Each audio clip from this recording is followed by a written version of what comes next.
дуруд ба ҳама бинандаҳои канали Барса ТЖ. Муҳаммад Гайру шуморо дар ин канал шудбош мегӯяд. бори дигар хотиррасон мекунем ки ин каналест ки танҳо ва танҳо дар бораи Барселона мегӯяд. Албатта дар дунё чунин каналҳо хело зиёданд, аммо канали мо бо забони ноби тоҷикӣ барои мухлисони Барселона ва албатта дигарон ки ҳаводори ин даста нестанд нашрҳои ҷолибу диданиро пешкаш мекунад. Ва боз гуфтанем ки дар Телеграм ва Инстаграм ҳам канали мо фаъол аст ки шумо метавонед онҷо як олам хабар рӯйдодро оид ба дастаи дӯстдоштаатон ёбед. Зиёда аз ин шумо метавонед дар батлҳое ки онҷо баргузор мешаванд ширкат кунед. Фикру андешаҳои худро оиди бозӣ, бозингарон ва дигар корубори Барселона гӯед. Ин ҳам тамом не, шумо метавонед дар онҷо бозиҳоро мустақиман тамошо кунед ва дар раванди бозиам афкори худро пешниҳод кунед. Албатта дар он лаҳзаҳо хави канали моро намебинад ки бар тибқи маслиҳат барои мисол Ферран Торресро аз майдон гирифта Ансу Фатиро барорад, зеро ба бозӣ банд аст. Аммо мо онро мебинем ва албатта ба гӯши хави мерасонем. Албатта ин шӯхӣ буд, аммо ҳамаи шуморо даъват мекунем ки дар Телеграм ва Инстаграми мо ҳам фаъол бошед. Акнун биёед дар бораи бозии дишаба чанд андеша гуфта бошем. Дӯстон, сарпарасти Барселона ва ҳамчунин сарпарасти видеои мо ширкати 1x мебошад. Дар он ҷо ҳамвақт коэффициентҳои баланд ва бонусҳои гуногун шуморо интизор аст. Ҳамчунин нафароне ки то ҳол регистратсия накарданд метавонанд дар аввалин пардохт бо промокоди TG Barsa соҳиби $100 бонус гарданд. Ссилкаи бозӣ дар комментария. Ба ҳама муваффақият. пештоз мухлисони Барсаро бо ин ғалабаи ба зуракӣ табрик мекунем. Чаро ба зуракӣ? Дар поён хоҳем гуфт, аммо биёед бинем ки хави киҳоро дар Билбао ба майдон овард.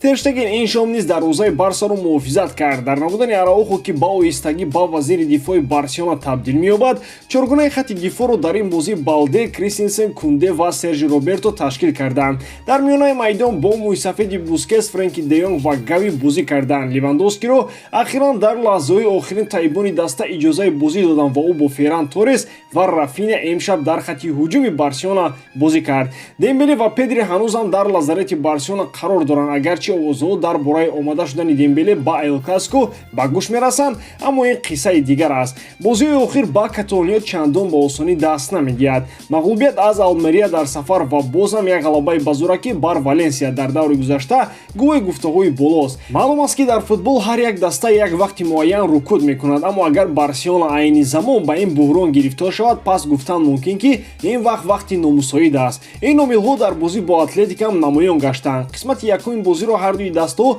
қариб ки як хел гузаронинданд. Агарчи дар дақиқаҳои аввали бозӣ Барселона имкони кушодани ҳисобро дошт, партофти Роберторо Левандовски бо гол анҷом дода натавонист.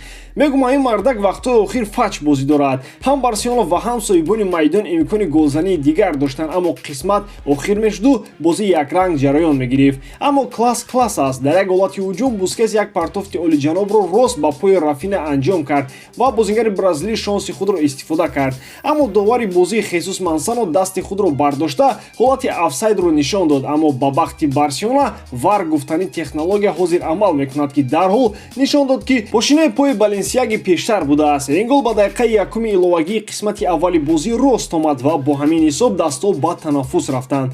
Қисмати дуюми бозӣ аз қисмати якум бо он фарқ кард ки баскоро ин ҳисоб қаноат намекард ва онҳо ҳуҷумҳои худро тезтару зиёдтар карданд. Аммо Барселона кам намеомад ва Левандовски ва Гавиам гоҳ-гоҳ дар ҷаримагоҳи ҳариф хатарҳо эҷод мекарданд. Нико Уильямс ва Беренгера бошанд ба асобҳои Тер Штеген хеле бозӣ карданд, аммо на зиёда аз ин. Ба ҳар сурат ба Атлетик муяссар шуд ки як гол бизананд.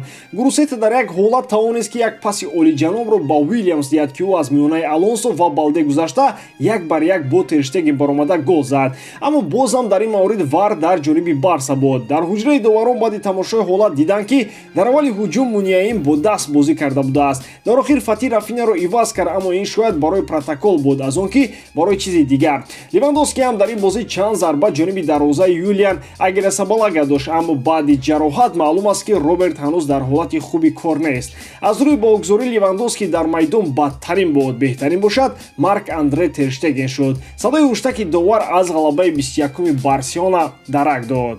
шояд набудани лидерони даста дар бозиҳои охир бозии Барселонаро дигар кардааст. Бохт аз Манчестер Юнайтед дар Лигаи Аврупо, бохт аз Алмерия дар Ла Лига ва 3 бурди минималӣ бар Реал, Валенсия ва Атлетик аз он гувоҳ аст, ки дар бозии Барселона як нав мушкилӣ дида мешавад.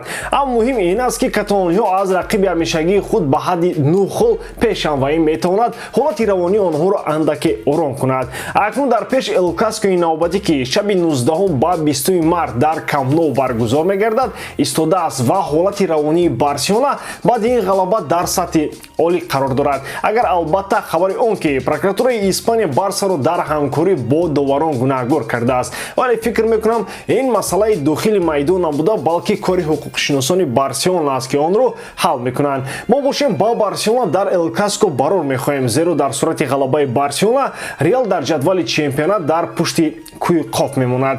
барои имрӯз тамом. Барои таваҷҷӯҳатон як олам сипос. умедворем, ки он чӣ ки гуфтем барои шумо писанд омада бошад. бо умеди ғалабаҳои Барселонаи бузург, худоёру Муҳаммад ҳамроҳатон.